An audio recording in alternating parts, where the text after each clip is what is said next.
cloud native, SD-WAN, analytics, machine learning, agile development and testing, edge computing, DevOps, service management, enterprise architecture, hybrid IT, neural networks, cybersecurity, serverless, low-code, no-code, big data, integration, Intellics, where we bridge modern and legacy technology and untangle the buzzwords to help business and IT leaders connect the dots to achieve digital transformation.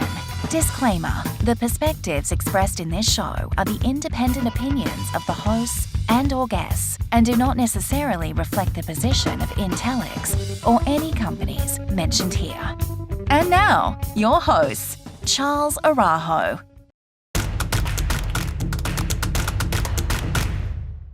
There's a dirty little secret when it comes to BI and analytics. Much of its success comes down to something called data prep. This cleansing and normalizing of data, typically from multiple sources, was something that often required specialized resources.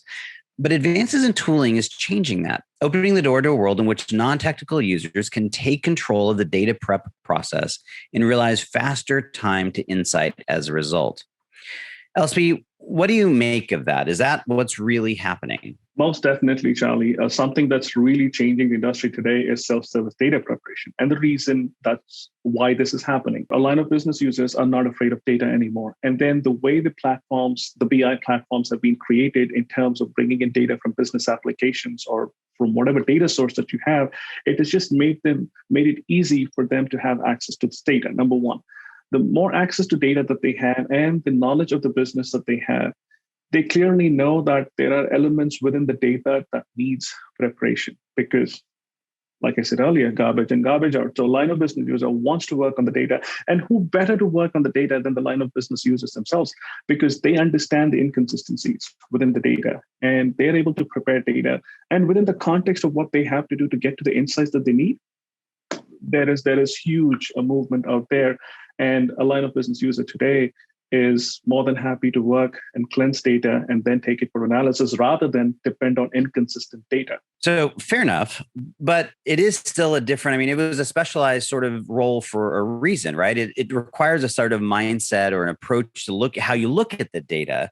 And so I'm curious, as we start looking at this from this sort of self-service perspective, what is the shift in mindset or approach that's going to take on behalf of business users to realize this vision? First off, data preparation is going to solve multiple challenges. Analytics is just one of the output for data preparation.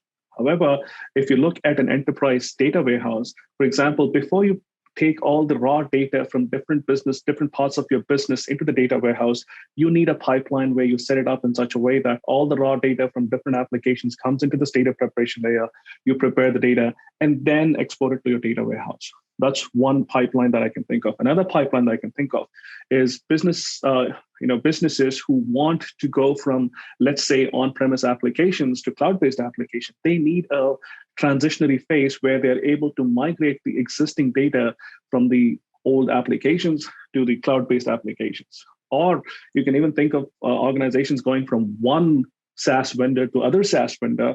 They need to migrate the data. And that's, again, a line of business user who understands the data, is willing to work with the data preparation tools and engines to make the transformation or the migration possible. And like I said earlier, there's another reason to do data preparation is think of a classic CRM system. Now, it's fraught with errors, all data entry errors and all those kind of issues that you don't want to be having a sales agent chase the wrong deals in the first place. So what if you can actually prepare the data and give them access to accurate data? So clearly there are multiple challenges that data preparation can help. And a line of business user is more than happy to work with a data preparation tool today. I'm sorry, come on. I'm not going to buy this. You're saying salespeople are going to put in bad data into a CRM? I just don't buy that. Oh, I know. You feel pretty hard about this, Charlie, but let's face it. It's just not the sales guides, and also the marketing applications that input invalid data. So let them go out and get at each other then. we're all guilty of it. But what I'm hearing you say is that the data prep approach is really just making sure you're sort of looking at the data through that sort of life cycle view of understanding, where those problems might be. So I get all that. But what I want to get to is, as I mentioned a bit ago, right? This was a dedicated space. well, arguably even today still, right? But I mean, certainly in the recent past. Mhm. So why is it changing now? And why is it changing so rapidly? First off, the line of business user today knows what they need. They're already so much involved in the process of preparing data and getting to insights. So, that's one reason you see that. And what's changing the game is also augmented capabilities. How, a data prep tool is now having all these, while there is a self-service aspect to it, there's a whole lot of augmented or AI-driven capabilities that is helping the line of business user to prepare the data. And finally, if you actually think of it, rather than a line of business user knocking on the doors of IT to prepare data because they understand what the data is telling them. So every time it's about translating my requirements into a spec and then giving it out to the IT team to prepare the data versus you give me the tools and I can start working with it, right? So who better to do data preparation than the line of business user themselves? And also this whole idea of augmented tools, augmented capabilities within data preparation engines is clearly driving that shift. And yes, like you said, in the last 3 years, data preparation has seen so much of adoption from a self-service perspective.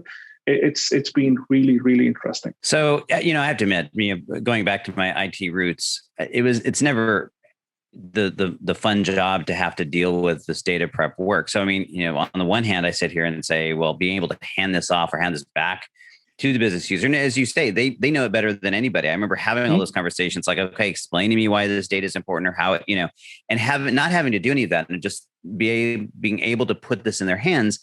There's so much appeal to that. But the reason we did it was those risks, right? Of understanding the data architectures. And if you didn't understand them, the things that could go wrong. And so I think I know the answer because you've said the word a few times already, but what is the answer to that, right? Why in this point are we able to sort of say we can now manage those risks more effectively?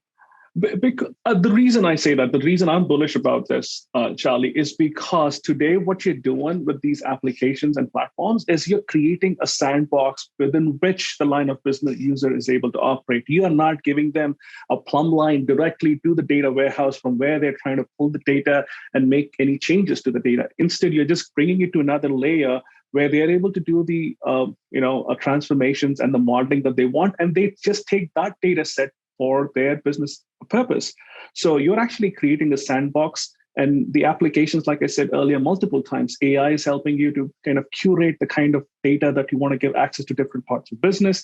And also within these applications and platforms, you have the ability to catalog data for specific use with access control. So clearly all these capabilities, all these steps really help you in creating. Even if you do not understand the data architecture, as a line of business user, I understand my data. I want to work on it. I'm insulated from making any stupid changes to the data, so to speak. So that's the whole idea.